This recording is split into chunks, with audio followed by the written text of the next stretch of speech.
지난 한 주 휴가 쉬는 동안 잘 충전하고 왔습니다. 쉬니까 좋더라고요. 어떻게 쉬었어요? 또 궁금해 하실까봐 별 보러 산속에도 가고 책 보러 조용한 곳도 찾아가고, 흔히 여행을 다양한 정의로 내리는데 제가 좋아하는 여행의 정의는 일상의 부재라는 말입니다. 여행이란 어디 다른 데 가는 게 목적이 아니라 늘 있던 곳에서 잠깐 나를 지우는 것, 부재시킴으로 그 자리의 소중함을 알고 그 자리를 새롭게 객관적으로 볼 수 있는 기회를 얻는 것을 말하죠. 일주일 동안 밖에 있으면서 교회를 새롭게 받고 온라인 예배 2번 참여하면서 온라인 예배로 참여하는 분들의 마음도 한번 느껴봤습니다.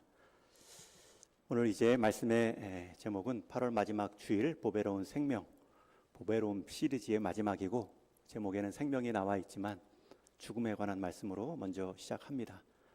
여러분, 오늘 지금 내가 살아있다는 것만큼 분명한 것은 이 살아있는 나의 모습에 죽음은 다가오고 있고, 나는 그 죽음을 피할 수 없으며 나는 언젠가는 반드시 죽는다는 사실입니다. 내가 살아있다는 것만큼 확실한 것은 나는 죽는다.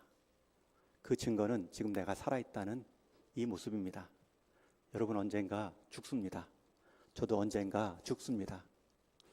50년 뒤에 가보면 지금 이 자리의 절반은 아마 돌아가셨을지도 모릅니다. 그 먼 시간을 우리가 미리 계산하는 것이 아니라 우리는 주변에서도 또 지난주에서도 우리는 장례를 통해 죽음이 가까이 있다는 것을 늘 기억하고 살아갑니다.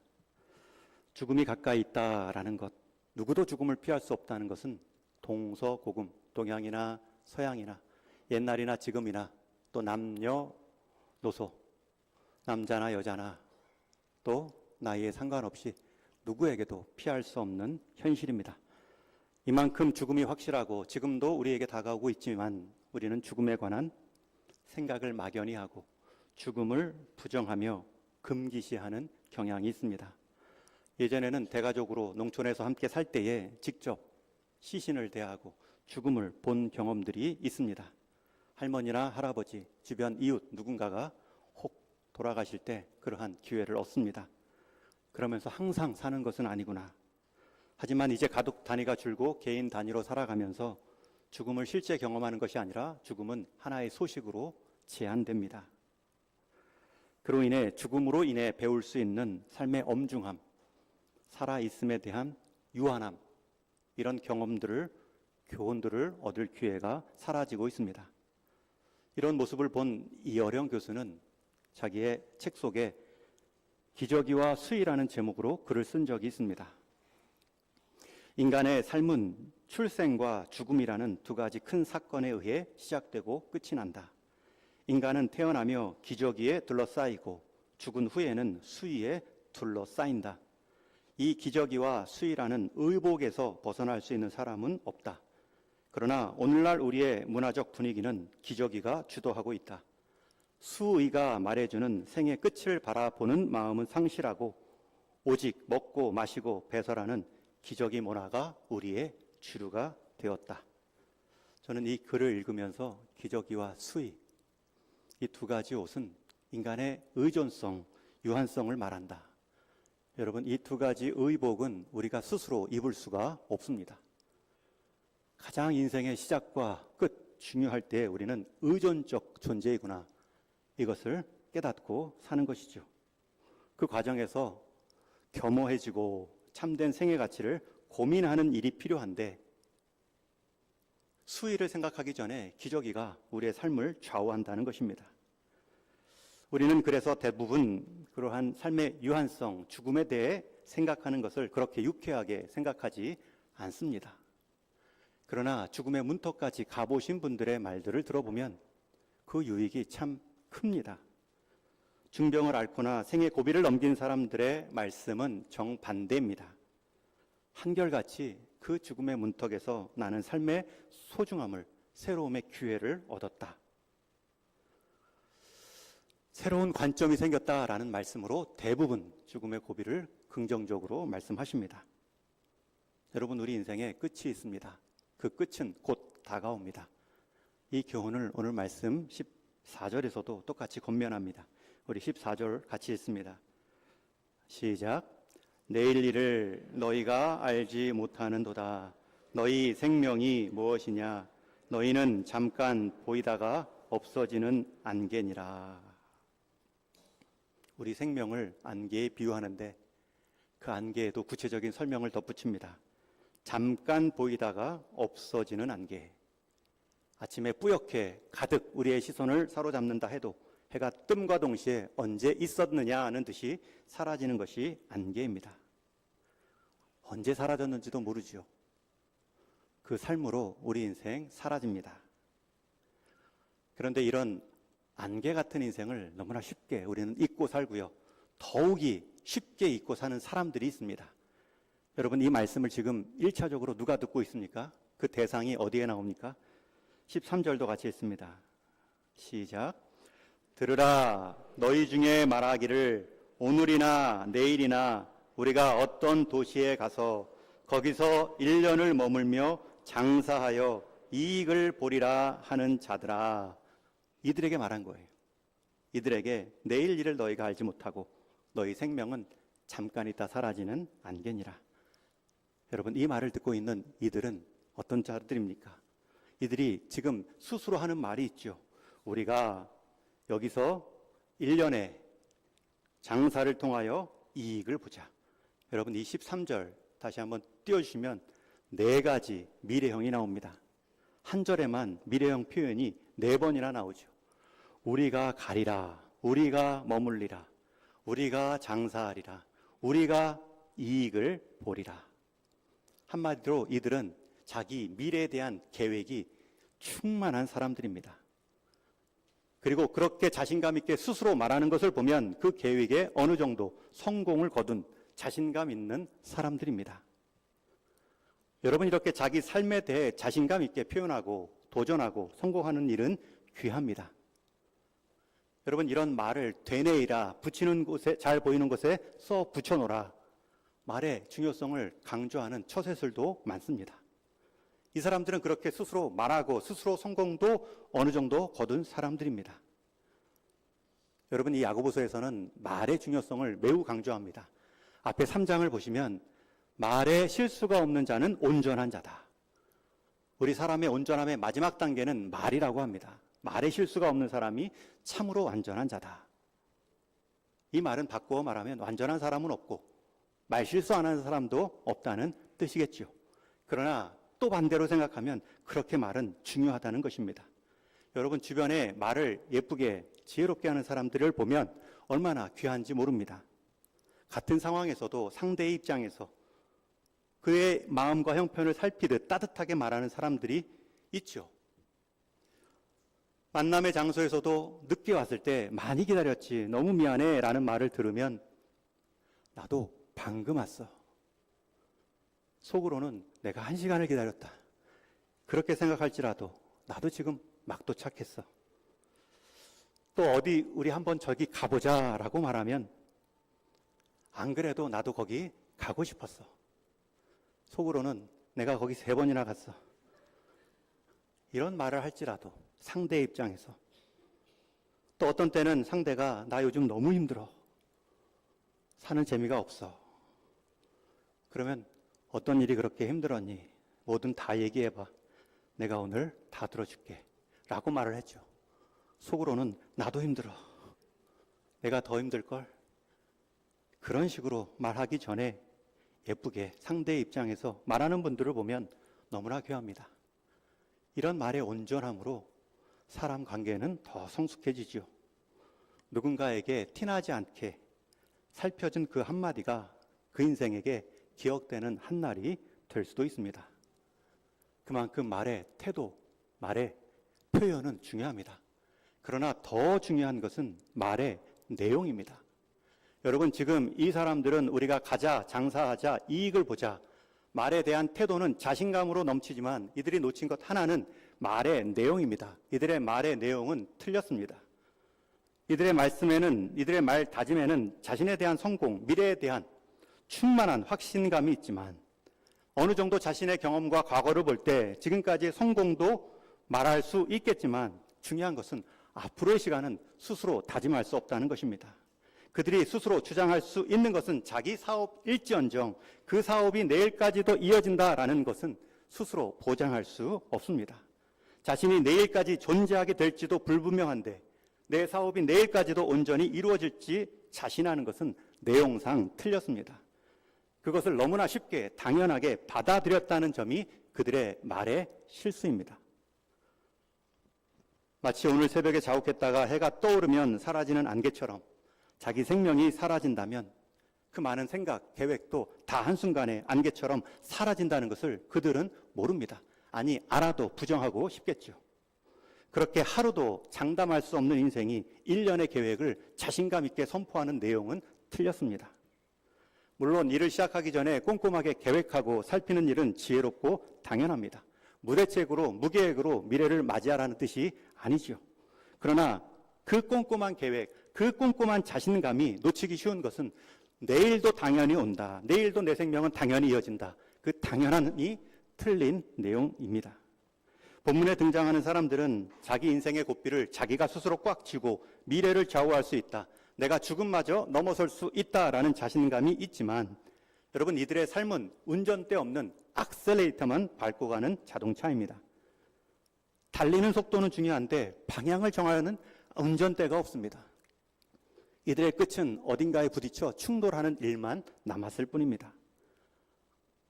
출발은 했지만 브레이크가 없는 고속철철이 있다면 여러분, 그것은 아무리 뛰어난 성능과 안전이 있다 해도 빠르면 빠를수록 위험합니다. 하루 앞도 알 수 없고 우리 인생 1시간 뒤도 모르는데 10년을 말하고 미래를 말하는 삶은 운전대 없는 인생, 브레이크 없는 자동차와 마찬가지입니다. 그러나 오늘 본문에는 또 다르게 말하는 인생도 나옵니다. 우리 15절 말씀 같이 읽습니다. 시작.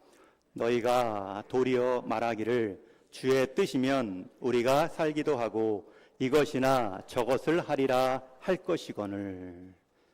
또 다른 부류의 사람들은 말합니다. 도리어 말하기를. 이 사람들의 말의 시작은 주의 뜻이면, 하나님의 뜻이면, 하나님을 인정하는 것 정도가 아니라 하나님의 뜻에 대한 관심 있는 사람들이 있습니다. 하나님의 존재를 인정하고 나를 지으신 그분께서 나를 향하신 뜻이 있겠지. 그 뜻을 구하고 그 뜻에 자기 삶을 맞추는 인생이 있습니다. 이들의 관심은 자기 인생의 성공, 자기가 무엇을 얻고 해내는 것보다 내가 얻은 것, 내가 해낸 일들에 하나님의 뜻이 배어 있는가, 하나님의 마음이 묻어 있는가, 이것이 더 중요한 기준입니다. 심지어 하나님의 뜻이라면 우리가 살기도 하고, 여러분, 이 표현은 하나님의 뜻이라면 내가 죽기도 하고 라는 전제의 표현입니다. 하나님을 얼마나 신뢰하면, 하나님의 뜻이라면 사는 것도 은혜이지만 죽는 것도 복됩니다. 대단한 신앙 고백이지요. 이것이나 저것을 하리라. 무엇을 하든지 간에 하나님의 뜻, 그것을 먼저 하는 일의 기준으로 삼겠다는 것입니다. 여러분, 이것이 중요한 이유는 이게 믿음의 고백이기 때문입니다. 사람 간의 대화도 말하는 사람이 있고 듣는 사람이 있습니다. 여러분, 독백이 아닌 한, 혼자 하는 잠꼬대가 아닌 한 대화에는 항상 상대, 타자가 있습니다.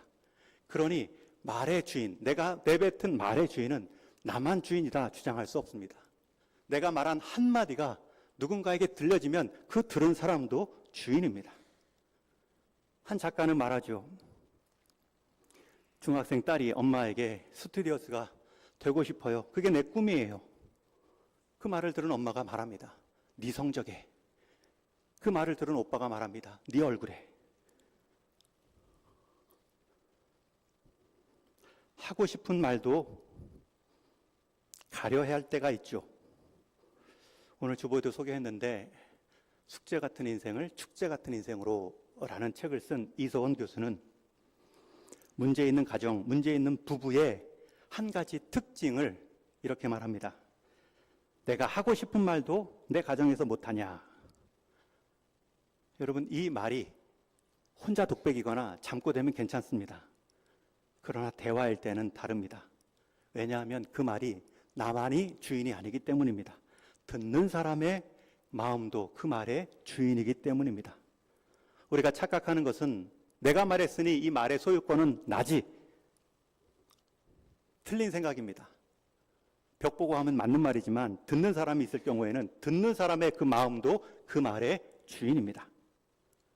여러분, 화가가 혼자 그림을 그릴 때는 그 그림의 주인은 화가입니다. 그러나 그 그림이 전시될 때에는 보는 관람객도 주인입니다. 한 감독이 영화를 찍을 때는 영화 찍는 감독만 주장할 수 있고 주인 노릇할 수 있습니다. 그러나 극장에서 상영되는 순간 보는 자들의 주인 목도 있습니다. 입을 떠난 말은 듣는 사람의 목도 있습니다. 그런데 이것을 무시하고 내 말 나도 못하냐, 하고 싶은 말 내가 왜 못하냐 라고 말하는 가정과 부부가 항상 문제가 있다고 말하죠. 여러분 중에 혹시 말의 주장을 내가 말했으니 내가 주인이다 라고만 생각하셨는지요? 여러분, 그 생각 때문에 다른 사람의 말로 인해 상처받은 적은 없으신지요? 지금 이 부류의 사람들, 우리가 주의 뜻이면 살기도 하고 이것도 하고 저것도 하리라. 여러분, 이 고백은 듣는 하나님 앞에 신앙 고백입니다. 그래서 중요합니다. 지금 이 부류의 사람들의 고백은 자기 주체성을 상실하고 자기 정체성을 부인하는 생각 없는 숙명적인 고백이 아닙니다. 오히려 나를 지으신 하나님에 대한 넉넉한 신뢰가 있으니 지으신 하나님께서 나보다 나를 더 잘 알겠지. 나를 향한 그 계획을 제가 신뢰합니다. 그 뜻대로 제 삶을 맞추어 갑니다. 여러분, 이것이 가장 나다운 삶을 살아갈 수 있습니다. 겸허한 확신 가운데 나를 지으신 하나님에 대한 신앙 고백으로 이들은 발화, 말을 꺼내고 있는 것입니다. 여러분, 그런 신앙 고백을 들은 하나님께서 그 인생을 족쇄 매듯이 얽어맬까요? 천지 만물을 지으신 하나님께서 그 하나님을 의지하고 나온 그 한 사람을 살아갈 때에 그가 해결할 수 있는 해법, 인간적인 수준의 지혜와 만족을 넘어선 하나님이 주실 수 있는 하나님의 기쁨과 즐거움의 인도함을 경험케 해 주시겠죠. 한번 따라해 주십시오. 주의 뜻이면 살기도 하고 죽기도 하고 이것이나 저것을 하리라. 여러분, 이 고백을 제가 시켰다고 따라하는 의미로 하지 마시고 자주 하세요. 여러분들이 생각한 것만큼 하나님이 여러분들 인생 제한하고 옥새 채우고 다 선교 가라 그러고 하나님 전문 사역자들하고 막 그렇게 하시는 분이 아니십니다. 너가 나를 신뢰하는구나. 주의 뜻이면 살기도 하고 죽기도 하고 이것이나 저것을 하리라. 우리가 무엇을 하는 게 중요한 것이 아니라 그 무엇을 누구와 함께 하는가가 더 중요합니다. 어떤 사람은 많은 성취를 이루었지만 많은 소유를 얻었지만 하나님의 뜻과는 전혀 상관없는 성취와 소유라면 안개입니다. 그러나 어떤 사람은 오늘 하루를 살지라도 얻은 것은 없고 이룬 성취가 없더라도 그 삶에 하나님의 뜻이 가득하면 최고의 성취입니다. 짧은 안개 같은 삶을 사는 인생, 안개로 끝나는 삶도 있지만 그 안개의 짧은 속에 하나님의 영생을 연결하여 맞닿아 살아가는 인생도 있습니다. 주의 뜻이면 내가 살기도 하고 이것이나 저것을 하겠습니다. 하나님이라는 전제가 없으면 무엇을 이룬들 무엇을 가졌든 그것은 한순간에 사라질 수 있는 헛된 안개입니다. 그러나 우리 인생 가운데 내 생명이 하나님으로부터 비롯되었고 그분에게로 다시 돌아간다라는 전제가 분명하면 그 안에서 행하는 모든 믿음의 순종은 하나님의 뜻 가운데 쓰임받을 수 있습니다. 그러니 우리 성도는 하나님의 뜻 따라 하나님의 방향 따라 내 삶을 살아가고 있는가 구하며 사는 인생의 지혜를 가졌습니다. 하나님은 우리 성도가 하나님 믿는 자들이 고작 인생의 목적을 사업의 이익을 얻는 정도에 만족하는 것이 아니라 그 이익 쫓다가 하나님이 주시는 영생의 기쁨을 외면하는 것이 아니라 하나님의 뜻은 우리가 영원히 쇠하지 않는 그 하늘 생명의 기쁨 가운데 면류관을 얻게 하시는 것인데 잠깐 보이다 사라질 안개 가운데 그 생명의 면류관이 보이지 않도록 사라지지 않도록 우리가 깨어있는 삶을 기대하십니다. 그래서 야고보 사도는 오늘 말씀 이어지는 16절에 다시 한번 강조하지요. 우리 성도로서 해야 할 일들과 하지 말아야 할 일들을 명확하게 구별합니다. 우리 16절도 같이 읽습니다. 시작. 이제도 너희가 허탄한 자랑을 하니 그러한 자랑은 다 악한 것이라. 하나님의 뜻에 대한 고민 없이 멀리 가는 게, 많이 얻는 게 좋은 거야. 그런데 달려보니 운전대가 없습니다. 멈출 수 있는 브레이크가 없습니다. 유일한 멈출 수 있는 방법은 죽음뿐입니다. 어딘가의 충돌을 통하여 멈추지 않는 한 깨달을 수 없는 인생입니다. 여러분, 그러한 것들을 다 허탄한 수고, 자랑이라 말합니다. 여기서 허탄한이라는 표현은 오만한이라고도 번역될 수 있는 단어입니다. 여러분, 이 땅을 살아갈 때 오만한 자랑이 있습니다. 대개는 자기 삶, 자기 계획에 투철했고 거기에 성과를 냈고 그것을 통해서 자랑하는 사람들의 모습입니다. 그러나 그렇게 살다 온 수많은 사람들 기억되지 않습니다. 있었는지도 모를 때가 있습니다. 그러한 삶을 지금 허탄한 자랑이라 말하지요. 그러한 자랑은 심지어 악하다 말씀합니다. 왜 악하다고요? 그 허탄한 자랑 때문에 영원한 자랑을 볼 수 없기 때문에, 그 오만한 자랑 때문에 겸손한 하나님 앞에서의 자랑을 할 수 없기 때문에, 그런 세상의 허탄한 것들 때문에 영원한 하나님의 사랑을 눈 가리게 하기 때문에 그러한 자랑은 악하다 말씀하죠. 여러분, 우리 삶의 계획과 자랑이 많습니다. 그러나 때로는 그 계획과 자랑이 내 삶의 올무가 될 것입니다. 그 삶의 자랑과 계획을 이어가려고 내가 한 말에 책임을 지려다가 정작 자신이 어디에 와 있는지도 생각하지 않고 그냥 달려가는 것입니다. 그런 사람들끼리 모여서 그런 사람들끼리 자랑하고 그런 사람들끼리 키재기를 하지만 다 하루아침에 안개입니다. 오늘 주보에도 숙제 같은 인생, 축제 같은 인생, 저자인 30년 동안 수천 쌍의 부부를 상담해온 이소원 교수는 말합니다. 부부 생활은 언제나 환상과 다릅니다. 지금까지 문제 있는 부부에게서 발견한 또 하나의 공통점이 있습니다. 그 부부는 대개 충동적이고 자기 절제가 안 되며 무언가 집착하다 결국 둘이 함께 하향평준화가 됩니다. 아내가 아무리 고상해도 폭력을 행사하는 남편을 만나면 같이 폭력 부부가 됩니다. 아무리 침착한 남편도 감정적 아내를 맞고 기복이 심한 아내를 경험하면 함께 감정적으로 변한다고 하죠. 대부분의 가정에서는 수준이 낮은 사람이 수준 높은 사람을 끌어내려 자기 수준의 하향 평준화를 이루는 아픔이 있다고 합니다. 이게 대개 문제 있는 부부의 특징이라고 말합니다. 그러나 이때 바꾸는 방법이 있죠. 상향 평준화를 이룰 수 있습니다.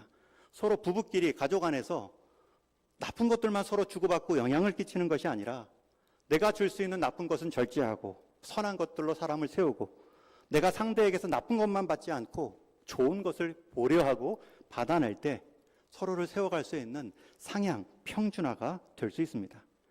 이것은 부부관계가 아니더라도 모든 인간관계가 이와 같습니다. 반드시 주고받는 것이 있고 어려운 것, 나쁜 것, 안 좋은 것들은 빠르게 영향을 미칩니다. 퍼져나갑니다. 그러나 좋은 것, 시기하고 싶은 것, 담고 싶은 것들은 더디지요. 그러나 그것을 먼저 주고 그것을 먼저 배워가면 함께 세워질 수 있는 상향 평준화가 되는 것입니다.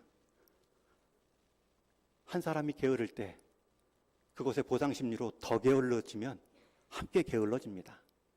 그러나 함께 게으름을 택하기보다 함께 한 사람이라도 부지런함을 지키면 새로워질 수 있는 기회를 얻을 수 있죠. 여러분, 부부뿐만 아니라 가정뿐만 아니라 교회도 마찬가지입니다. 하향 평준화가 있고 상향 평준화가 있습니다. 기도 안 할 때, 기도 안 하는 생활이 편하게 보이면 나도 기도 안 해, 너도 기도 안 해, 다 기도 안 해. 주일 수요예배 참석 안 해도 돼, 금요기도에 기도 안 해도 돼, 너도 안 해, 나도 안 해, 다 안 해. 하향 평준화이죠. 그러나 기도하는 삶의 줄기를 잡고 결국 그 삶의 빛남을 보여준다면 기도를 상향 평준화로 이끌어갈 수 있는 재직이 될 수 있습니다. 여러분 하고 싶은 말씀 많을 텐데 사람 간에 하다 실수하지 마시고 하나님 앞에서 다 기도하는 훈련을 하셔야 됩니다. 저는 감히 말씀드립니다. 여러분 인생 최고의 노후 보장은 기도 생활을 배우는 것입니다. 여러분 나중에 누군가 내 옆에 없을 때가 있을 것입니다. 혼자 하나님과 독대하는 시간이 있을 겁니다. 그때 그 하나님과 독대하며 기도하는 훈련을 하지 못했다면 누군가를 계속 원망하다 끝날 것입니다. 그러나 하나님과 기도하는 관계가 된다면 독대의 시간, 누구도 알아줄 수 없는 자녀도 모르는 내 이 외로움, 이것을 하나님 앞에 내어놓으며 기도하는 어른으로 성숙해 갈 수 있습니다. 여러분 인생 가운데 상향 평준화를 이루십시오. 가정과 부부 안에서 서로 좋은 것들을 배우고 미치십시오. 그래서 다시 한번 17절에는 오늘 말씀의 마지막 절 삶의 기준을 이렇게 강조하죠. 우리 17절 말씀도 같이 있습니다. 시작. 그러므로 사람이 선을 행할 줄 알고도 행하지 아니하면 죄니라. 여러분 여기서 말씀의 핵심은 현재성입니다. 지금 하라는 겁니다. 오늘 그렇게 살라는 것입니다. 오늘의 돌이킴을 말하는 것이고 오늘의 순종을 강조하는 말씀입니다. 선을 행할 줄 알고도 안 한다라는 말은 앞으로 하겠지 하다가 끝까지 안 한다는 것입니다. 언젠가 돌이키겠지 했는데 끝까지 안 돌이키는 인생이 많습니다. 내가 언젠가 예수님을 믿고 하나님을 만나겠지, 오늘 못 만나면 앞으로 만날 가능성도 거의 없습니다. 계속 미루기 때문이죠. 오늘 믿는 척이라도 해야 그 다음날 가서 한 번 더 하나님에 대한 신앙 고백이 깊어집니다. 언젠가 돌이키겠다 미래와 내일을 말하지만 우리는 하루도 미래를 내일을 보장할 수 있는 인생이 아닙니다. 오히려 오늘 지금 옳다 깨닫게 하신 선의 가치를 붙잡고 순종하는 것이 내일을 위한 가장 좋은 투자입니다. 대부분의 사람이 오늘을 결단으로 순종으로 이어가지 못하는 이유는 어제의 쓰라린 후에 과거의 아픔을 치유하느라, 내일의 불안한 염려를 걱정하느라 오늘의 시간들을 다 소모하죠. 과거 회복하고 미래 염려하는 일에 오늘의 삶을 모른 척하거나 소홀히 할 때가 많습니다. 그러나 다시 한번 강조합니다. 과거와 미래의 영역은 우리 사람의 몫이 아닙니다. 과거를 되돌릴 수도 없고 미래를 예측할 수도 없습니다. 오늘 지금을 감사함으로, 오늘 삶을 말씀에 순종함으로, 하나님을 의식하고 의지함으로 내 시간을, 내 주어진 오늘을 보내면 가장 과거를 선하게 해석하는 힘이 생기고 미래를 가장 안전하게 준비하는 기회가 될 것입니다. 그래서 오늘 우리가 던져야 될 질문들은 막연하게 무엇을 언제 할 것인가가 아니라 나는 지금 무엇을 할 것인가? 나는 지금 어떤 순종을 할 것인가? 나는 지금 이 말씀 앞에 섰을 때 하나님께서 깨닫게 하신 그 무엇을 끊어낼 것인가? 내가 포기하고 싶었지만 그래도 상향 평준화를 위해서 내가 유지해야 될 것들은 무엇인가? 그것을 오늘 새롭게 다짐하는 것, 그것이 여러분의 주어진 시간을 가장 풍성하게 채우는 지혜입니다. 내가 내 인생의 계획과 미래를 말하지만 여러분 우리 인생 시간에 공간에 제한받지 않으시는 그 하나님의 섭리 가운데 인도하심 가운데 나를 두고 하나님을 의식하는 것만큼 안전한 삶은 없습니다. 그 하나님이 말씀하지요. 너희 인생은 잠깐 보이다 사라지는 안개니라. 그러니 그 안개를 안개처럼 끝내지 말고 영원한 하나님의 뜻 가운데 연결해 가라. 인천국제공항의 관제사에 관한 기사를 읽었습니다. 비행기는 조종사가 아니라 관제사가 조종한다. 여러분 비행기 운전대에 조종사가 손을 얹었다고 비행기를 조종하는 사람이 조종사가 아닙니다. 여러분 비행기 길은 다니는 도로도 빨간색, 파란색 신호등도 심지어 교통경찰도 없습니다. 신호등도 있고 교통법도 있고 교통경찰도 있는 이 땅의 길도 그 많은 사고가 나는데 길이 없고 신호등도 없고 교통경찰도 없는 하늘에 그 수많은 비행기의 흐름을 조종할 수 있는 이유는 비행기를 잡은 운전대에서 나온 것이 아니라 그 모든 비행기를 보고 있는 관제탑의 관제사가 결정하는 것입니다. 조종사가 함부로 판단할 수도 있죠. 오늘같이 날씨도 괜찮고 시야도 좋은데 내 비행대로 내 판단대로 조정해보자. 그 순간 큰 위험에 빠집니다. 한 조종사, 한 사람의 시야와 판단이 모든 승객의 안전을 담보할 수도 있죠. 그럴 때는 모든 상황을 보고 있는 관제사의 통제를 받는 것이 안전합니다. 도로 위에 차 한 대도 신호등의 지시를 받고 하늘 위의 비행기도 관제사의 통제를 따르는데 하물며 그보다 수십 배, 수백 배 더 복잡한 우리 인생길에 인도자가 없다, 목자가 없다는 것만큼 위험한 인생은 없죠. 많은 사람들이 말합니다. 이 비행기 손 위에 내 손이 얹어 있는데 내가 운전할 수 있는데. 그러나 멈출 수는 없겠죠. 어디로 가는지도 모를 수 있겠죠. 여러분 인생 항로 속에 지금 누가 여러분들의 인도자 되어 주십니까? 어떤 관제사의 주파수를 따르고 있습니까?